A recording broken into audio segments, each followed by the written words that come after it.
folks, welcome aboard.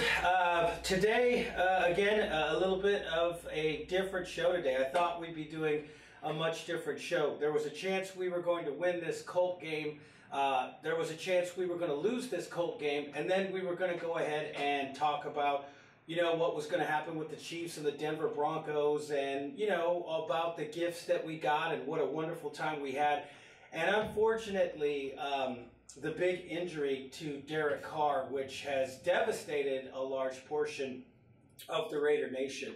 I am not quite as devastated. I think that there's some things that will be going on in the background. I think Derek Carr has made some hints. I think Jack Del Rio has made some hints that there's the possibility, if we can get home field advantage and win one game, that Derek Carr may be back this season. Who knows? A lot of different timetables. I saw a doctor say this is a 12-week minimum type of thing.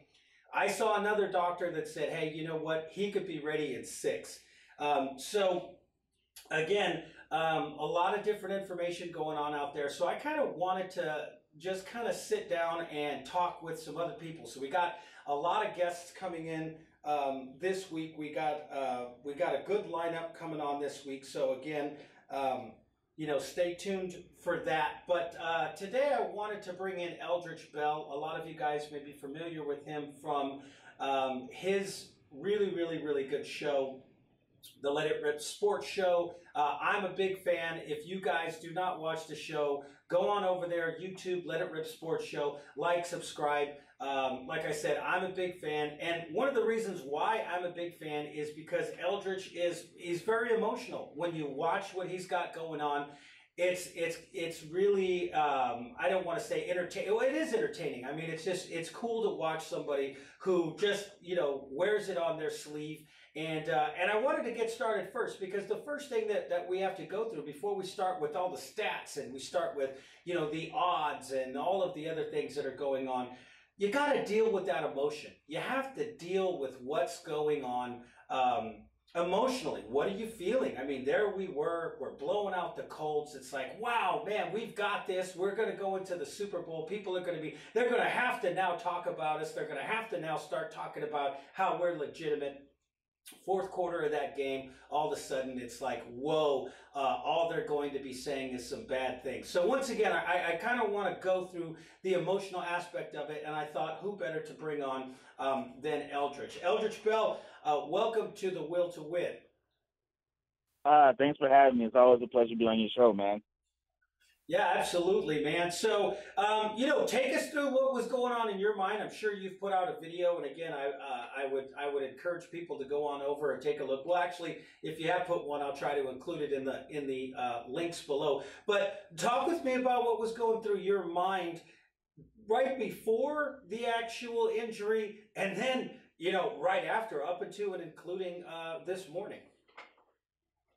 It's funny because when I was watching the game, I was like, man, Derek Carr, he's under center now. We're going to be unstoppable. And the offensive line is blocking because DeAndre Washington had a career day. I believe he had 99 yards and 2 touches.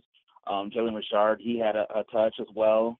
Latavius Murray, he didn't have quite the same game, but he still had positive yardage. I just thought, honestly, we were dominating the Colts. I believe right before Derek Carr got hurt, we were winning 33 to 12 or 14.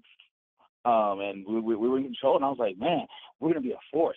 The defense was playing well. There were a couple of turnovers. I believe at that point, Nate Allen had an interception.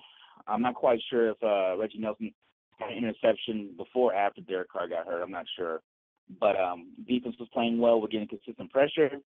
And then all of a sudden, Derek Carr gets sacked for the 16th time all year. And it didn't look like anything when he got hurt, like when he got tackled. I was like, oh, man, well, normal tackle. And I saw him collapse back down. I was like, oh, no. And I read his lips. He said he broken. I was like, oh, no.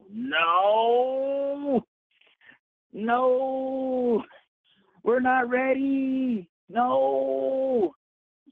So, and then I saw, and he couldn't put any weight on it. And I was like, oh, geez. Here we go. And at that point, you just saw the sails get taken out of the whole team. That's really what led to the game being a lot closer than what it should have been. But credit Matt McGloin. He's a gamer. I said in my video when I reviewed this game, he's a Hall of Fame in preseason. He's a Hall of Famer. He put some numbers in preseason.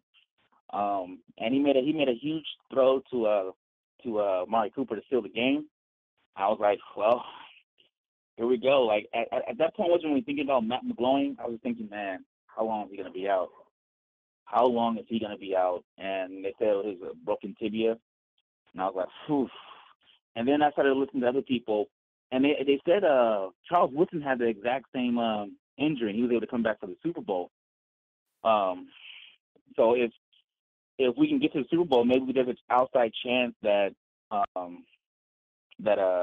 Derek Carr can come back. Like, I think it's better because a cornerback has to be a lot more mobile than a quarterback, in my personal opinion. But so maybe Derek Carr has a chance to come back this season. But it's kind of a crapshoot because everyone heals differently. Some people heal slow, some people heal fast. So it's really up to the individual. When you're looking at what's going on there with Derek Carr, there's a few things that kind of come out. You brought up a few good points. Obviously, Charles Woodson didn't even have surgery. It's a fracture. It's not a break, so it's not like the entire bone has separated. They've got to mend it. You can't put, you don't want to put any pressure on it because it's obviously painful when that ligament tears and the way that he turned that leg. But Charles Woodson, again, that happened to him. He couldn't put any weight on it, went to the sidelines. I don't know how they missed the fact that it was broken at that time. That was back in like 90. I forget what year that was. But the bottom line, 2002. So I was going to say 99, 2001. But the bottom line was he came back a couple of weeks later and he said, hey, you know what? It's just pain. I've got to play through it. I'm not going to miss time. So that's one thing on an emotional level. You've got a guy like Charles Woodson. What an incredible thing that we were able to bring him back, that he played through that collarbone, that he taught this team about toughness last year. But the next thing is, this is a believer. Derek Carr is a believer. He's a big-time believer in God. He's a big-time competitor. Mm-hmm. He's going to push the envelope. I mean, we all know that. You don't want him to hurt himself more and have this be something that's going to damage him. But I don't think this is anything that threatens the rest of his career if he goes out and he injures it. So you put kind of that plate in there, you put the screws in there, you allow him a month to heal. And I would say that's the championship game. And if he can't go by then and we're able to get to the Super Bowl, who knows? I mean, if Matt McGloin is hot and he comes in, that's the next thing I want to talk about. But if he's hot and he comes in and he really blows the barn doors off, then you got to think, well, maybe Derek Carr is going to be a little rusty, if we try to throw him right into the Super Bowl. That being said, Matt McGloin, 11 touchdowns, 11 interceptions in his career. What are your thoughts right now about Matt McGloin? Everybody's putting him down. Everybody's saying there's no way they can even win a game. Forget about playoffs, but Denver next week, that they'll probably be the 6th seed, and then they'll get knocked out the very first game that they play. What are your thoughts on Matt McGloin up until this point? Actually, honestly, I throw out the stats when it comes to Matt McGloin because those numbers were basically when the Raiders weren't very good. The coaching staff was different. The offensive line was drastically different. I believe only Donald Penn was there on the offensive line, and maybe what's the right tackle's name? Minnick Watson. I believe maybe those are the only two people who were there from that team. We didn't have Amari Cooper. We didn't have Crabtree. So I think McGloin, you got to throw out the pass. And this is his second year in the offense, just like Derek Carr. The supporting cast is a lot better than it was when Matt McGloin was playing. I don't think he'll light it up, but I do think he'll be serviceable. In my personal opinion. Yeah. I mean, let's again, taking a look, like you said, Donald Penn wasn't there, but he had guys like Stefan Wisniewski that was really a zone blocking, not a power blocking guy. Jared Valdir was still here, Khalif Barnes, but he had guys like Mike Brazel, at guard. Menelik Watson, like you said, had just been drafted.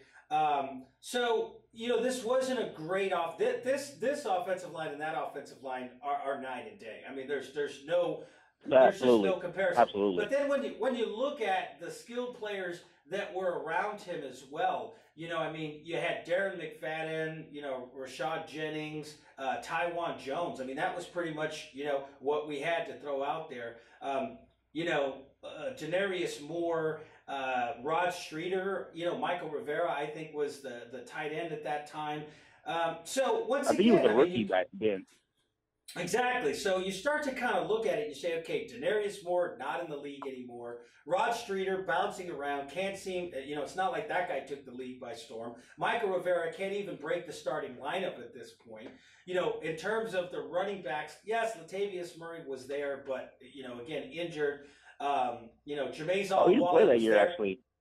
Did he play that year? It's hard to remember. Yeah, he had an ankle injury. He was on IR the whole year.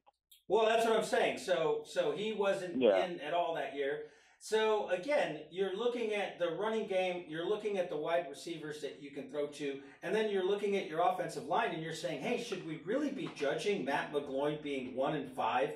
With that cast of characters? It's not like when he went out and they brought in Terrell Pryor or whoever it was that was Matt Flynn, McGloin, whoever it was. It's not like when somebody else stepped in, and somebody else did step in, they turned it around and tore it up. And again, in terms of the coaching staff, horrible offensive coordinator, as we've seen. Not a very good head coach, as we've seen, right? Defensively, this was not a great football team either. I mean, again, you're looking at a football team now that is far superior. We don't really know what we're going to get from Matt McGloin, and that's what is kind of exciting. I agree. And if you really want to take a look at it, I mean, Derek Carr, his rookie year, basically had the exact same team, and we went 0-10,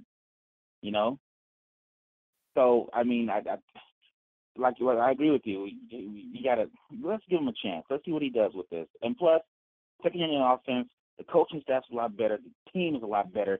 And plus, let's not underestimate momentum, because momentum is a powerful thing in any sport. And we have a lot of momentum. It's the first year we've gone 12-3 since, I don't even know when, maybe 2002. So we have a lot of momentum. The team's guy is flying high right now. Obviously, Derek Carr is a bummer, but we still got the momentum. And going into this Denver game, well, they just got blown out by the Chiefs. We don't know where their minds are, but I think it's a good opportunity for Matt McGloin, because we have to win this game so we can keep the number 2 seed, because the more time we get with a bye, I mean, that gives him more time to practice with Amari Cooper, Clyde Walford, Crabtree, and get his cadence right with the offensive line. That's the one thing I'm really worried about, is that he hasn't had a lot of time with the ones being the backup. So it's go ahead. No, you go ahead. Oh no, I was just going to say we're going to go ahead and get to that when we come back. But we're going to go ahead and take a break now, folks, just to keep the lights on here. And when we return, we're going to talk a lot more about Matt McGloin and about what they might do with the offense, what might they change, what might stay the same. And we'll take a look back even to Penn State, the fact that he's a cold weather quarterback, and also the fact that he's able to play under center exclusively if that's what you want to do. So when we come back, we're going to go ahead and cover those things. So you guys stay tuned. Carpets is celebrating the holidays with a huge inventory clearance sale. We have the best prices and guaranteed installation. Why would you buy anywhere else? Whether you're looking for laminate, vinyl, carpet, tile, or wood, we have it all. Save up to 50% on selected items. Room size rugs, only $69. Visit Carpets at one of our 6 Bay Area locations or call us at 1-800-355-4MMM. All right, folks, welcome back. Again, thank you guys all for watching. I really do appreciate it.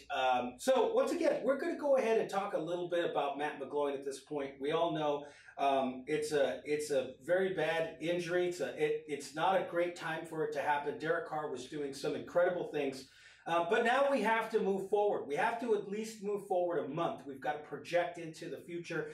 Would have been great last night if Denver were able to do anything, but unfortunately they couldn't. They let the Kansas City Chiefs run up the score. The Kansas City Chiefs looked like the Florida State Seminoles, against the Sisters of the Poor last night. They were getting a tremendous amount of pass rush, but when you can have an offensive lineman throw a touchdown and run up the score on you, Andy Reid, who are you, you animal, you? So now, taking a look at this, however, they weren't able to do that. That means we've got to go into Denver. We've got to beat Denver in order to win the AFC West, which I think is still a very good possibility. We win the AFC West. We lose, and the Kansas City Chiefs win. We have identical records, and because they swept us, they get it. But let's talk right now about Matt McGloin. Well, first off, let's take a look at this offense. How do you think they're going to change this offense moving forward? Do you have to dial it back because the backup, who isn't as athletically gifted, now comes into play? How much of that playbook now do you think gets diminished? You see, I don't think the playbook will be that much diminished. I mean, obviously, Derek Carr has a better arm than Matt McGloin, but like I said before a break, he's been in the offense just as long as Derek Carr's been in the offense. So I think he knows the terminology. There might be a couple of throws that he won't be able to make. Like, there might be he might be not be able to make a couple of throws that Derek Carr can make. But I think if you were to put a number to it, I think 20% less will be the playbook. But I think honestly, for this game against the Denver Broncos, I think honestly they're gonna run because that's been proven to be their weakness all year, is running the football. And offensive line is very adept at running the football, like we did to them last time we played them. We ran the ball. So I look forward to be more of a running team this week. But after the bye, if we get the win and we get the first round bye, I honestly think I think the offense will look quite similar to what Derek Carr was running. It won't be as probably dynamic, but I think it'll be similar to it, in my personal opinion. Yeah, one of the things that worries me, if there is anything that worries me at this point, is that Derek Carr was extremely good at understanding his line adjustments, where the blitzes were coming from. He was extremely familiar. He understood his guys. He had a symbiotic nature with those guys. Bill Musgrave still called a couple of strange plays every now and then. The same type of play he called in Carolina, where Matt McGloin got absolutely tattooed, where you've got a guy single blocking the blindside blitz and you just get your guy tattooed. So when I look at this offense, I'm thinking to myself, okay, this is perfect. You got the Denver Broncos. You line up, you get under center, you run the ball down these guys' throat, you take advantage of the play action, you hit some of these guys when you got your man-on-man coverage on the outside. It's the perfect game to play. It really is. The weather is going to be cold, so there's probably not going to be a lot of, it's not going to be a shootout. But it kind of reminds me of when you're playing a game like Madden or something like that and your quarterback goes out. All of a sudden, you got to go to these really safe plays. You got to go to plays that just work. When you got a guy like Derek Carr in there, you could be a gunslinger. The thing that I'm worried about with Matt McGloin is his understanding of protection and maybe not being quite as good at understanding where the blitz is coming from. But the thing I like about Matt McGloin is he tends to make very quick decisions. What are your thoughts on that? Honestly, this going to sound like I'm kind of taking a shot at Derek Carr, but I think Matt McGloin is more of an anticipation thrower than Derek Carr is. I think he's decisive. I think when he wants to do something, he can do it. But I think his biggest strength is that he anticipates his throws more, and I think he has a little bit better touch on touch passes than Derek Carr. That's just my personal opinion. Obviously, Derek Carr is a better quarterback, but those are little differences I see compared to Matt McGloin and DC. Yeah, I mean, I feel the same way. It's not like we're sitting here saying, hey, this guy's a better quarterback. But, Drew Bledsoe had more talent than Tom Brady in terms of his height, how far he could throw a ball. those types of things. Tom Brady just kind of came in. Guys like Drew Brees kind of come in, and they just stay within the offense. They just process the information, and they try as hard as they can to stay within the offense. It's not about the home run. It's about methodically putting together 8 or 9 play drives. I think if Matt McGloin can do that, he's going to be okay. I am in no way saying that he is Tom Brady and that Derek Carr is Drew Bledsoe. That's not my point at all whatsoever. I think that Derek Carr is a much better player than Drew Bledsoe. I think he brings more to the table. He's a better player, better leader, teammate. I think equally as gifted in terms of being able to throw the ball. But I think that Matt McGloin, in this particular offense, I think he could still be very effective. I think so too. I really do. I think he'll put up good numbers. I don't know if he'll put. I don't think he'll put up MVP numbers, but I think he can put up 2 touchdowns against the Denver Broncos.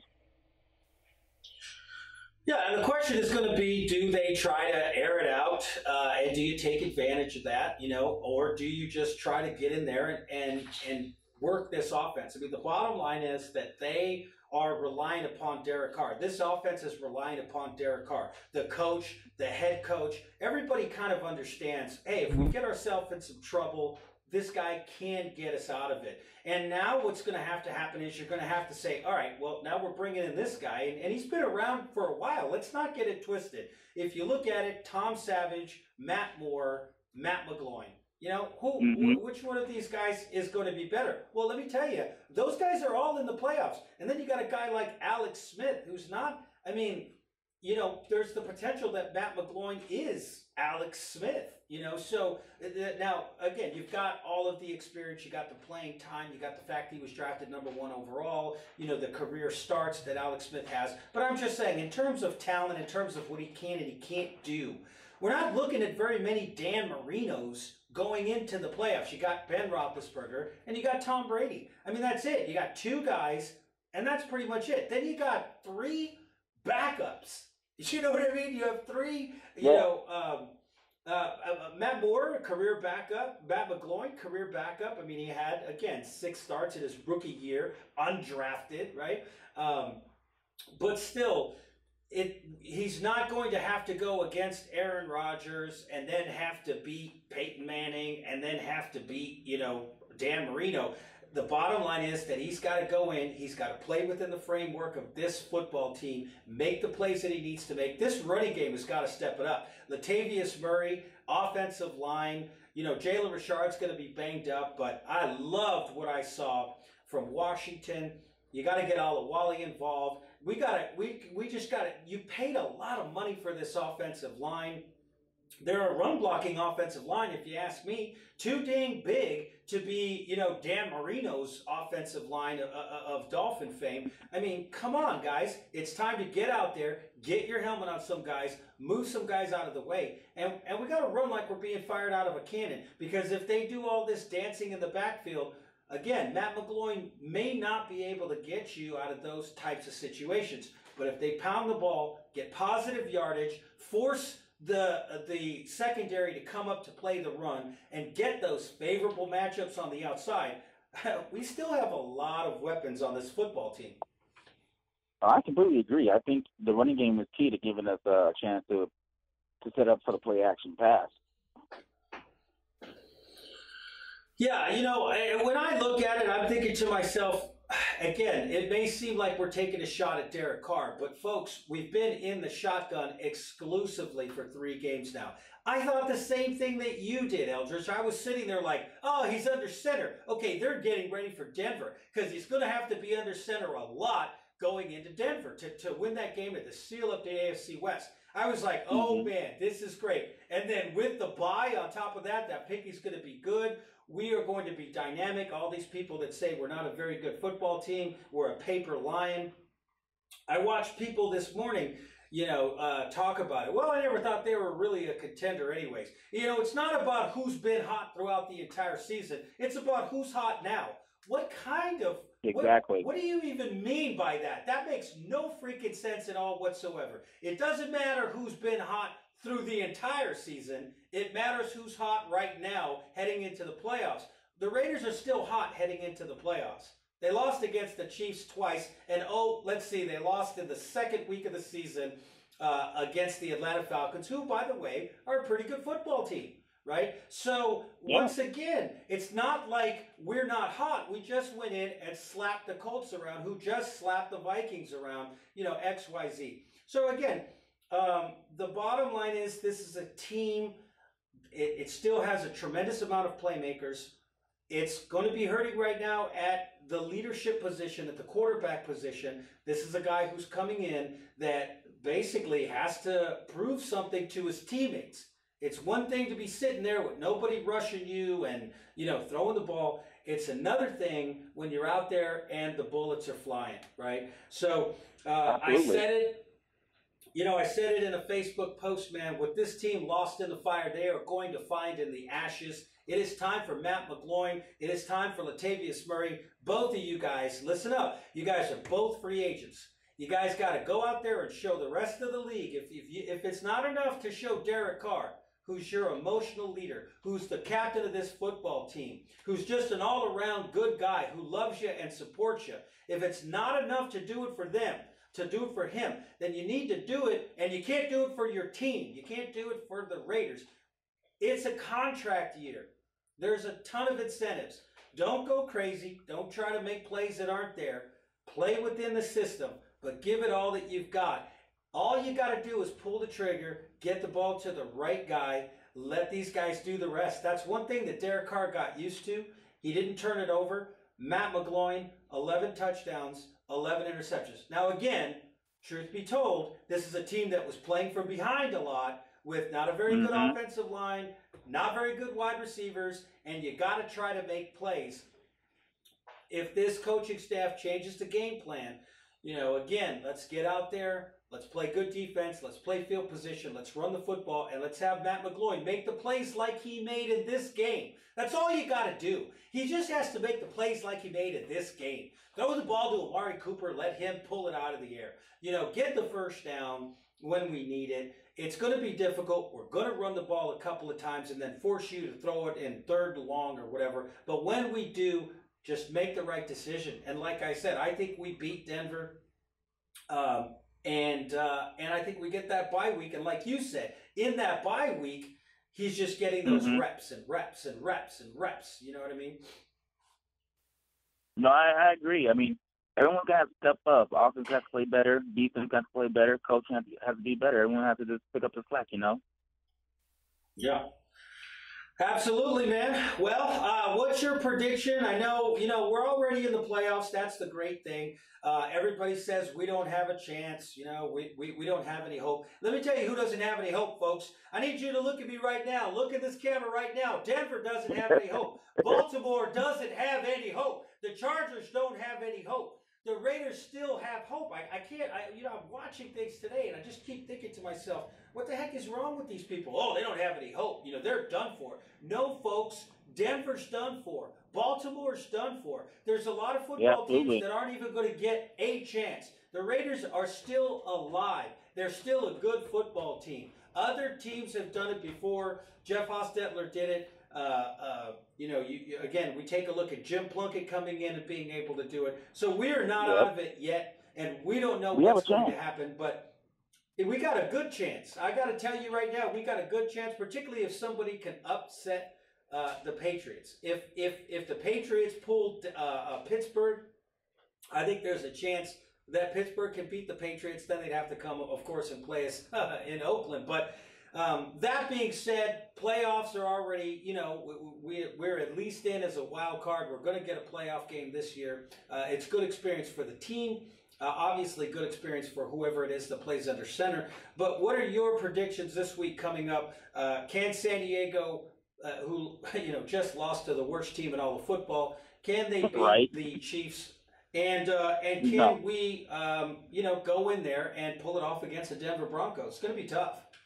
I'm not really worried about the Denver Broncos. I mean, people might think that's just being cocky, but seeing what the Chiefs did and with our running game and seeing how the defense for the Broncos is not that keen on run defense, honestly, I think we can win this game.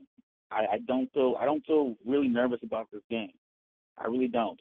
As far as the Chiefs and the San Diego Chargers, I think that game will be a lot more competitive because, one, the Browns are in our division. Sometimes going outside your division, the opposing team has the advantage. But when you play within your division, even when one team sucks and one team is good, it still ends up being competitive, if you get my saying. Because let's flash back to when Derek Carr was a rookie, 0-10. We get our first victory against a very good Kansas City Chiefs team. We were bad that year. We were terrible. But we upset them on Thursday Night Football, national television, and they were going to playoffs and we weren't. And so you just never know when it's a division game because they know your tendencies so well. So it's like even when one team is better, you're still kind of equal, if that makes any sense. Yeah, no, absolutely. Absolutely, man. All right, folks. Well, you know what? That's going to wrap it up for us today. I appreciate you coming on, Eldridge, once again. Why don't you tell the people how they can get a hold of you? Do you have a Facebook, Twitter, anything, any of those types of things other than Let It Rip on YouTube? Oh, I'm on Twitter, Bangerang at Eldridge Bell. Instagram, same thing, Bangerang. I talk about Raiders. I talk about a variety of sports. But for all you Raiders fans out there, I will be talking this week about the Raiders and Matt mcGloin. So tune in. And thanks for the love, Pete. Oh, absolutely, man. Like I said, I'm a big fan. I always appreciate watching your stuff. I watch it every week. Comment when I can. But again, I would recommend anybody out there that doesn't subscribe already, go over there and subscribe to Eldridge. It's a good show. It's a good listen, and you always know that it's coming from the heart. So once again, man, appreciate you, and hopefully we'll be talking next week, and we're the champions of the AFC West. I hope so. I'm looking forward to it, big guy. All right, Eldridge. All right, folks. Well, that's gonna do it for today's show. Once again, sorry for last week. Extremely sick. Barely. My voice is still having a hard time getting up to 100%. But we will continue on. And like I said, hopefully, what happens is we're going to be able to come out with a victory and win the AFC West. It doesn't matter what happens this year. I would love to be AFC West champions, just to start a run. Even if nothing else, even if we get bumped in the first round, doesn't really matter. If we win the AFC West, I'll at least have a hat to hang on. A lot of people were just happy that the Raiders made it to the playoffs. Not me. I wanted us to go all the way to the Super Bowl. I wanted to start the run this year. And just keep it going for as long as possible. But, and again, I don't know what's going to happen. So my head is up. I believe Derek Carr will be back. And, so we're going to see, what happens from there. But once again, sorry for the voice and, being gone all of last week. But we've got, like I said, we've got a lot of guests. I'll be speaking with Watts Raider tomorrow. And we have a few mystery guests that will be coming up. I think that you guys will enjoy. All right, guys, that's it for today. I'll see you tomorrow.